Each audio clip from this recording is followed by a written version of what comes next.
afternoon and welcome to the World News at 6 on Voice of the People, 90.3 FM. My name is Esther Wachuku and these are the top stories. We'll start from the foreign scene where police fire and demonstrators trying to storm Kenya Parliament, several dead. Federal Executive Council steps down memo new minimum wage, gives reasons. Amayele Shower exposes secrets within the NNPC. Kogi youth respond to allegations on Ododo protecting Yahaya Bello. Senior custom officer slumps, dies during investigative hearing in the House of Representatives. And Nigerian Army speaks on recruiting jihadists. Details now.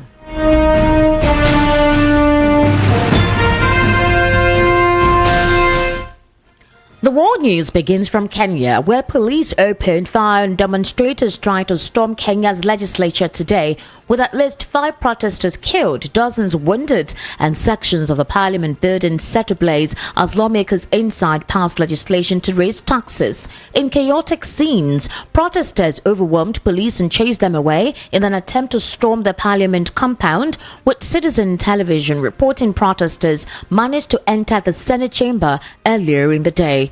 A journalist from Reuters counted the bodies of at least 5 protesters outside Parliament. A paramedic, Vivian Achista, said at least 10 had been shot dead. Another paramedic, Richard Ngumu, said more than 50 people had been wounded by gunfire. He was lifting 2 injured protesters into an ambulance outside Parliament. Police eventually managed to drive the protesters from the building amid clouds of tear gas and the sound of gunfire. The lawmakers were evacuated through underground tunnels.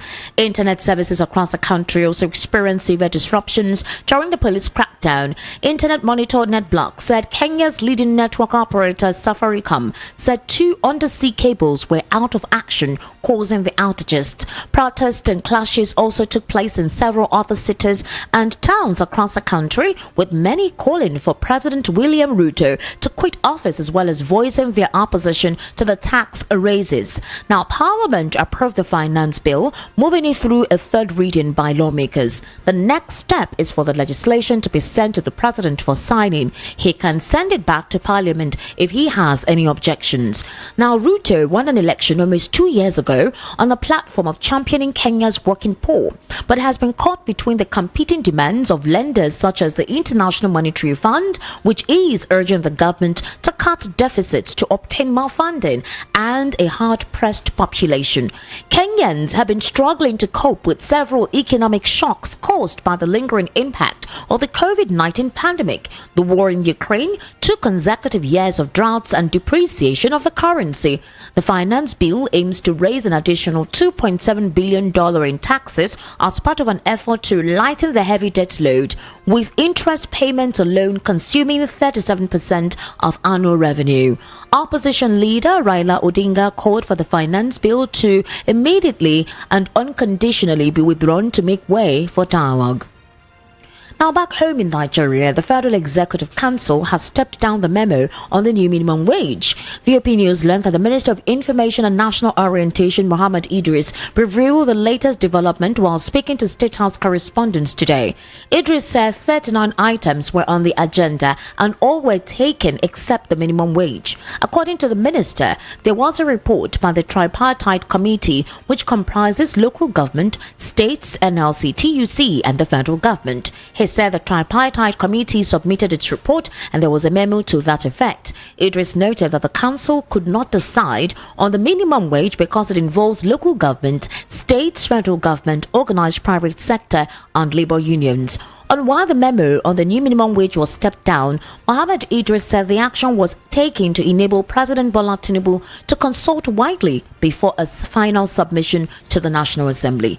Meanwhile, organized labor on Monday charged President Bola Tinubu to prove his love for Nigerian workers and approved its demand of 250,000 naira minimum wage to reflect the present inflationary trend in the country. Now, a former presidential candidate, Onyema, has claimed that the embattled erstwhile Minister of Petroleum Resources, Diezani Alice Madueke, rented out her yacht to international celebrities such as Jay-Z and Beyonce. You do know that Alice Madueke served as Nigeria's petroleum minister between 2010 and 2015 under former President Goodluck Ebele Jonathan. Well, she's currently facing multiple corruption charges, both home and abroad. Speaking on the politician's travel, Shawara alleged that Madueke purchased the yacht from the money siphoned from the country's coffers.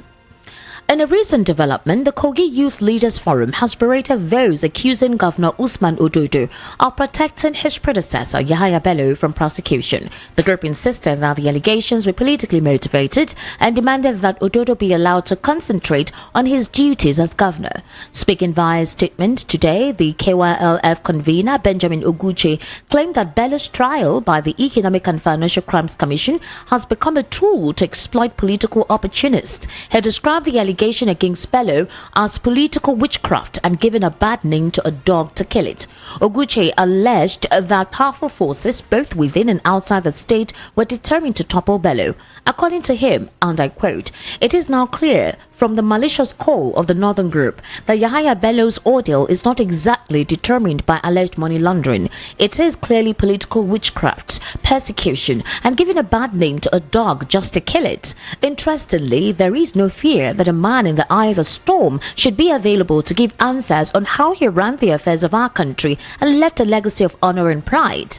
Accusing Ododo of protecting a man who has not escaped is not only childish but ridiculous. It is one of their many tricks to distract the governor with trifles and inconsistencies to achieve their nefarious ends. As we gathered earlier, how big was the 2016 Kogi budget that the governor was accused of raking in over $80 billion?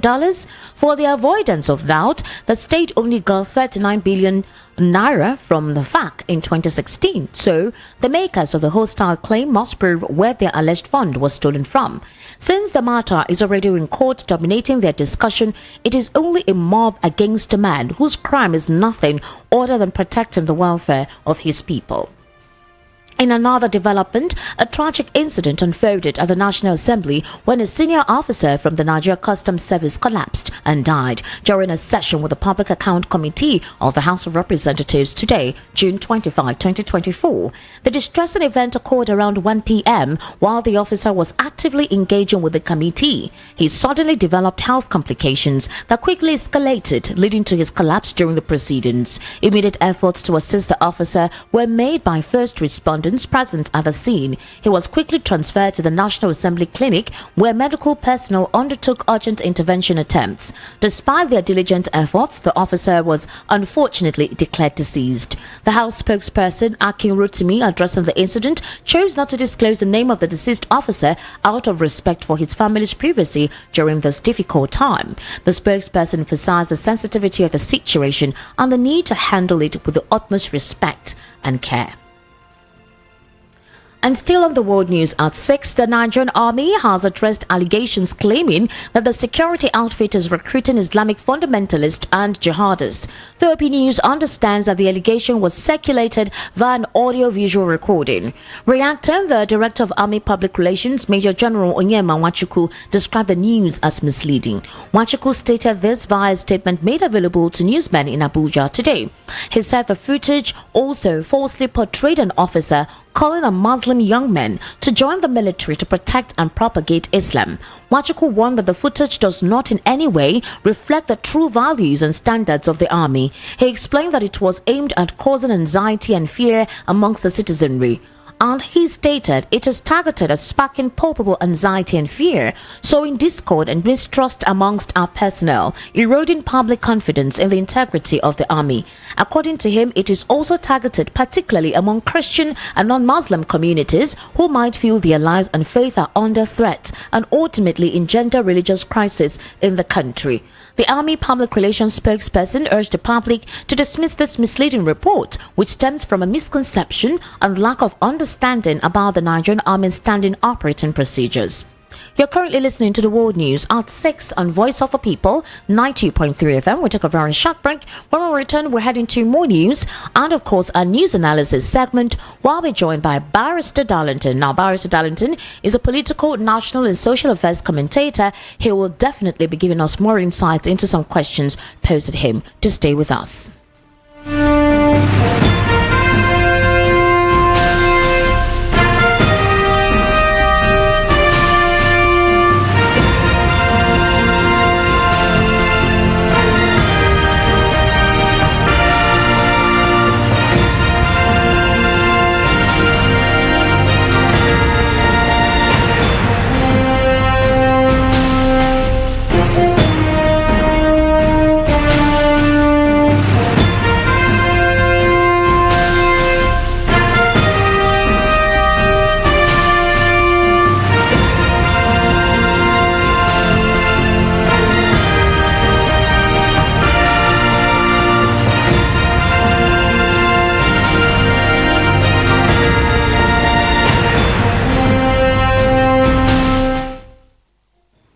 Welcome back. You're still listening to the World News at 6 on Voice of the People, 90.3 FM.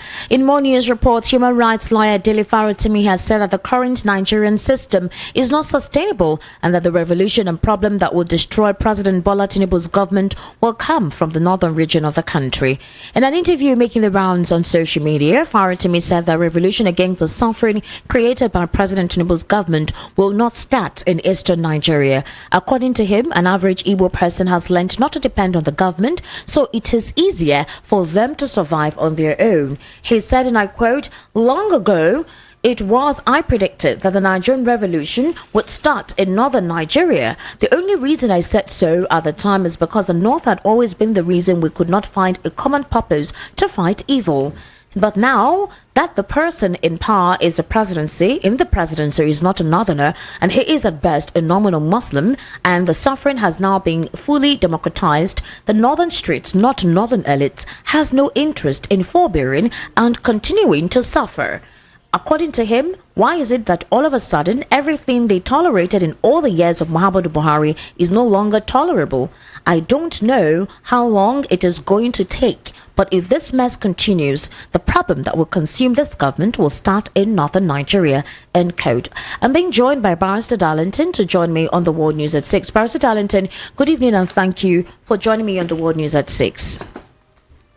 Good evening, sir. How are you today? I am fine, thank you so much. Barrister Darlington, there's quite a lot for us to talk about, but let me start off with what is going on in Kenya. There was a serious protest today concerning the finance bill.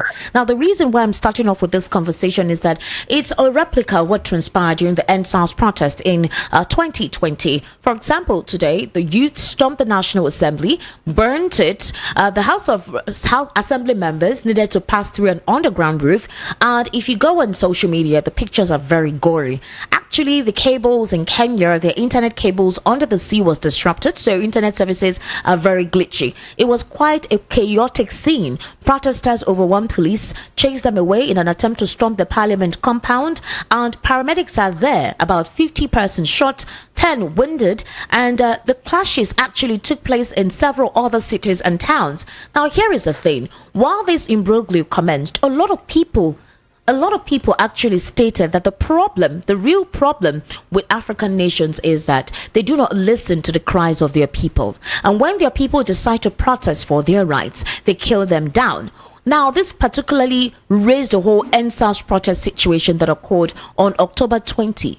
When that particular NSAS happened, we saw how the government reacted or the government responded. Now, they made it a similar scenario with what's going on in Kenya. So the question now, Barrister Darlington, is what exactly is it with African leaders shooting down protesters when they're protesting for what they consider to be their right? Why not address that problem before it gets to that point of a protest? Or can we address the protesters rather than shooting them down? Esther, thank you so much. African leaders, they are all stooges of the Western powers. Since the days of independence, none of them have been their own man. Check all of them from the head to the bottom. No African leader is his own man. No matter how they try, because of what? They have borrowed themselves into a cul-de-sac. Didn't you hear what caused the problem in Kenya? Yes, it's the finance. That the IMF and World Bank are telling them to remove all these subsidies so that they can be able to be raise additional $2.7 billion for more loans. Yes. Yes. So what are you now saying? The money all of them are using is borrowed funds, and when they get it, they profligate with it. They misuse it. What you also inherited is that is the profligacy of Uhuru Kenyatta for many years. And now he wants to render good governance, but he has no money to do that. That is the problem. And Kenya people will not have it. I thank God for the bravery of those people. In here, how many laws have they passed against you? What did you do? What did you do? Even Togo here, or Burkina, Togo now, they stormed the parliament and chased their president, Blaise Compaoré. They chased him out of office. Why is it that Nigeria have never done anything that the world can emulate? Nigerian people, our own citizens. Look at Kenya people. With all the threat and everything, they still storm that place. And I'm sure, before they can pass that particular bill, now, that tax law, they are going to think twice. They are going to think twice. Why is it that African leaders cannot look inward? Every little thing they go and borrow money and put their people in penury. Why? They don't even use the money very well when they collect it. Nigeria is a good example. In their own case, they are spending 37% of their earnings to service them. Nigeria is 96. Elsa, you are 96. With all the resources you have, when you compare our resources to that of Kenya, is it comparable? Yeah, look at what is going on here. Because Nigerian people have been so docile. That's why their leaders wake up and do whatever they like and nobody talks. Do you think that Kenyans can tolerate what is going on here? Do you think so? It can never happen. But the question is this, Barrister Darlington. The question is this: when this happened, I saw a very gory picture of one of the protesters who was shot by a sniper. Somebody tweak your listen. I'm not hearing you. I'm not hearing you. Can you hear me now, Barrister Darlington? Tweak it, please. Tweak it how? Can you hear me now? No, it's not clear. All right, I think I'm going to have to place you on speaker, Barrister Darlington. I don't know what is going on. Can you hear me now? I'm going to have to place you on speaker. So, Barrister Darlington, can you hear me? Okay. All right, I think I had to remove the cord that is connected to the console. Okay, so here it is. The question is, what a lot of people reacted to this is the fact that they felt that when this NSAS protest occurred in Nigeria, that when people were shot, some wounded, some died, that the Nigerian government got away with it. And that's basically why Kenya replicated it. It took people back to what transpired on October 2020. The question is, why not consider the plight of people before the protest commenced? I'm sure when this finance bill was announced, they had already complained on social media about it, and means I thought that the ideal thing is for negotiation to take place. Now, taking recommendations from the IMF, knowing full well that your economic trajectory is completely different from what the IMF is proposing. You understand what the people are going through. You having to impose taxes, considering the bedraggled economy you're operating on. You're taking the advice of the IMF. Why? Esther, they are walking away with so many things. That's why they feel that you will not do anything. They are walking away with so many things in the past. That's why they feel. It's not easy what they always put up. They always tell you that it's for your own good. Now, whatever they are doing is for your own good. That's what Buhari told us for 8 years, and we tolerated it. Tinubu now said that, he can do the same thing after he told you he was coming to continue from where Buhari stopped. And you can see what is going on. Have anybody complained? Any protest? So, any protest, and part of people talking on social media. Esther, we will never do anything. I praise the bravery of Kenyan people. I praise their bravery. African leaders shall start looking inwards, not like China. China closed their doors for many years. And today, do you ever believe that America will go and borrow money from China? Obama borrowed $1 trillion from China. Why is it that African leaders are so shameless? Look at all that Nigeria have here. Yes, you go and borrow money every minute of the day. You go and borrow money. It's so shameful, seriously, very, very shameful. And you know, this money good, though. It's for their own lavish lifestyle. It's not for you at all. If not, look at it yourself.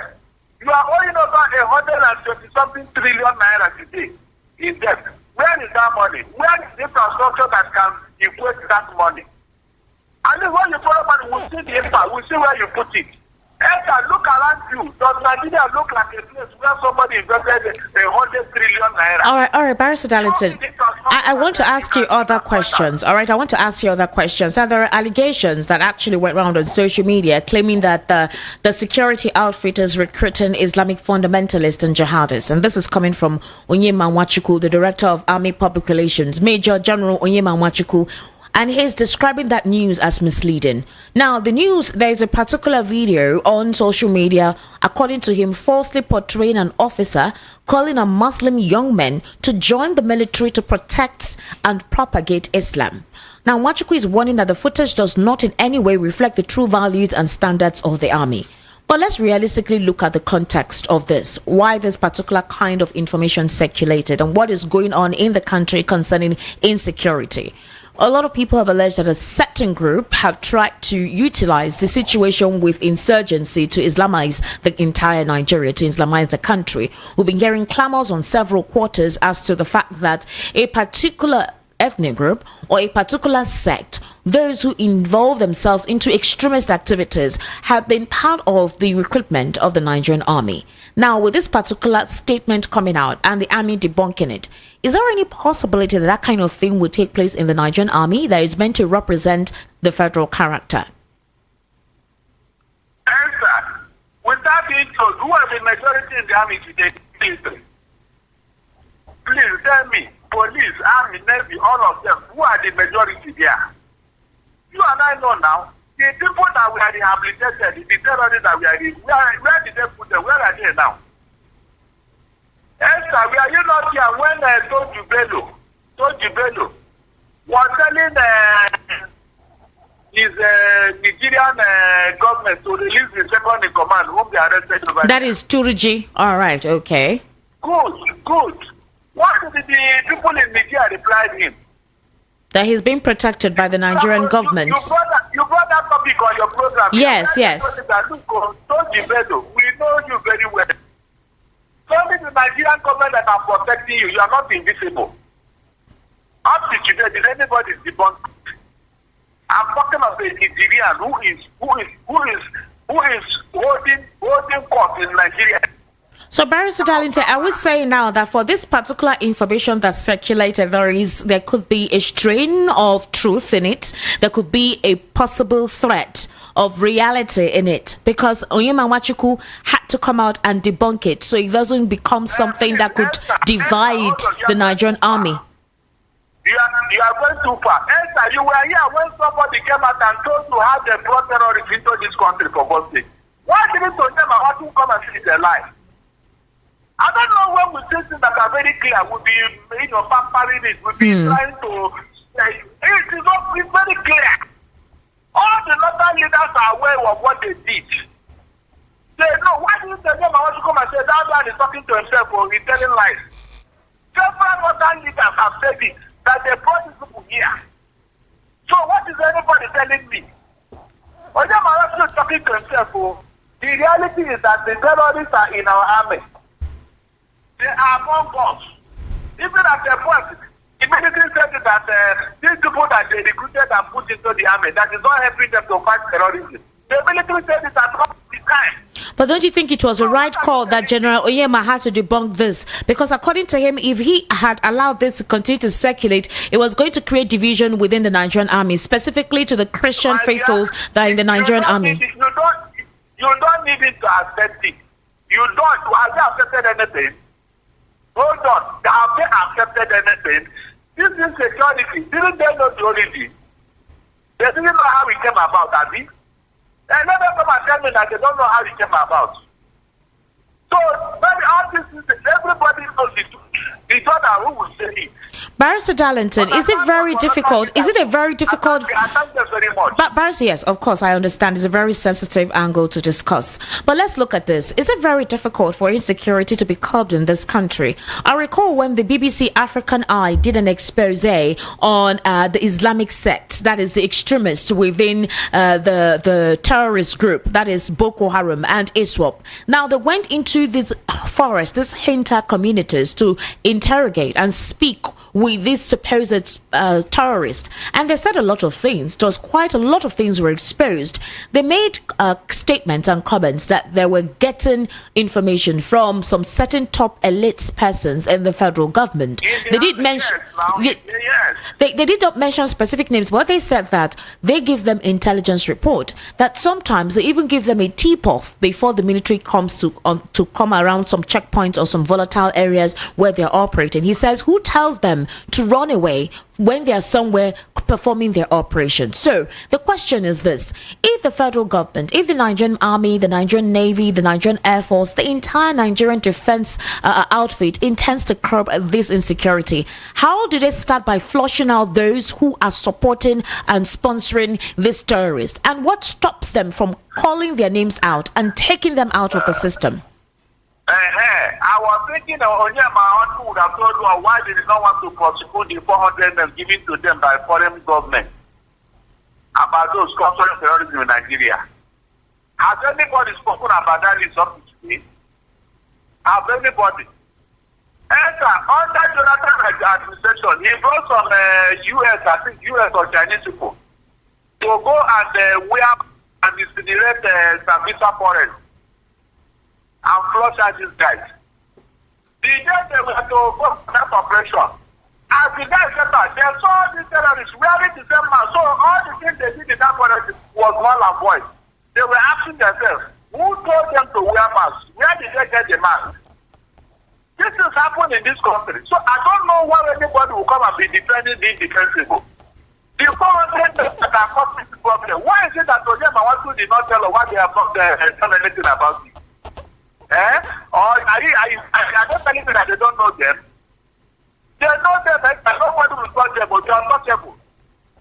They are untouchable. Then the other that was telling you that some people who own Nigeria, nobody owns Nigeria. Nobody owns Nigeria. And they are giving you a list of those people sponsoring terrorism, and you kept quiet. Those who stealing our crude oil, and you kept quiet. Those sabotaging the economy, and you keep quiet. And you are telling me some people do not own this country? My dear, they have not reached to the end of their goal. They are pursuing a goal. They are pursuing a goal in this country. That's why this thing has continued to fester. They are pursuing a goal. All right, Barrister Darlington, before I let you go, human rights activist Dele Farotimi has said that the current Nigerian system is not sustainable and that the revolution and problem that would destroy President Tinubu's government will come from the northern region of the country. According to him, the factors and indices that were affecting our economy during the time of Muhammadu Buhari, the youth in the northern region, they did not protest it because Muhammadu Buhari was their person, and they could keep quiet at the time. Their leaders could ask them to keep quiet and sustain because the person in charge is from their area, from their region.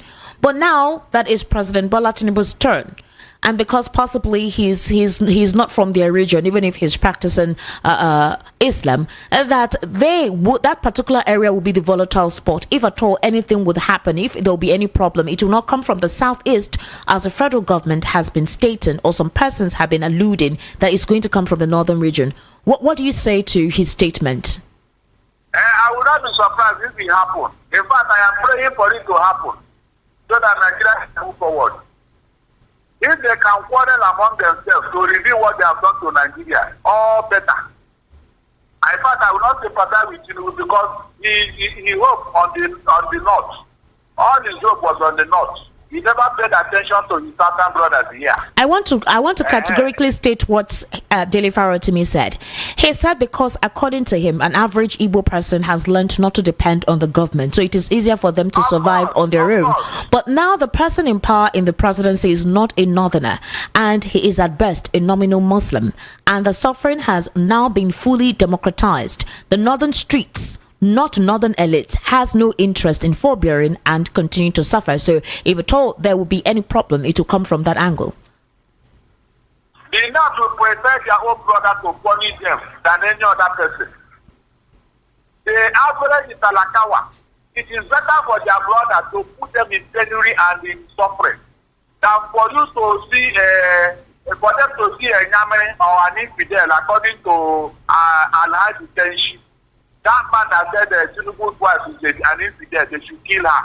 I was going to ask why he has not been apprehended by the DSS up to now for making such a statement. That's a treasonable statement. Really? Really? When I was telling you something about Nigeria, have you seen my fact? No, it should be possible for the DSS to actually search for that man, apprehend him, and question him, even if he has tendered any form of apology. Are you serious? So, go and arrest him now. Even Tinubu does not have the guts to order for the man's arrest. Tinubu cannot do that. Tinubu is so afraid that he could not do that. Why would you say the president of the Federal Republic of Nigeria will be afraid to do that? That man made a blatant threat on the president and his family, and you're telling me he'll be afraid to call him out? For him to remain in office, he must do whatever they tell him. Well, does that surmise the agitation we've been getting from some northern elites and some northern religious leaders concerning some decision-making policies of the federal government, which they feel does not benefit that region? Of course. They have already threatened him with 2027. Didn't you see how they are regrouping? This is Buhari. Didn't you see that they are regrouping? They have already told Tinubu to his face that look, he should forget 2027.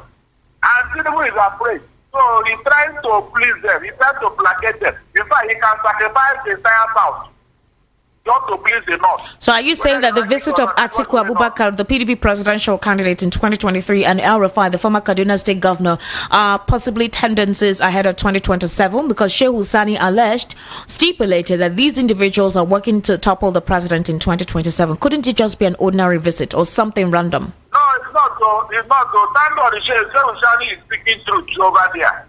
The man is saying the truth. He understands. He knows what is going on over there. So he's telling the truth. What kind of duty? Can't they call him on phone to wish him Salah? So can't they call him on phone to wish him a happy Salah? Must they go there? All right, Barrister Darlington. To hear what they are saying. All right, Barrister Darlington, we've run out of time. Of course, we have another program coming up at this very moment. Thank you so much for staying with us. Thank you, Esther. More drama will unfold as we go into 2026. That is when you now know what they're not doing. All right, thank you, Barrister Darlington. To wrap up the world news at 6, here again are the top stories. Police fire on demonstrators trying to storm Kenya Parliament, several dead. FEC steps down memo on new minimum wage, gives reason. Omoyele Showore exposes secret on NNPC. Kogi youth respond to allegations on Ododo protecting Yahaya Bello. Senior custom officer slumps dies during investigative hearing in the House of Reps. And Nigerian Army speaks on recruiting jihadists. That's a wrap on the world news at 6. My name is Exter Wachiku. Up next is Life is Good.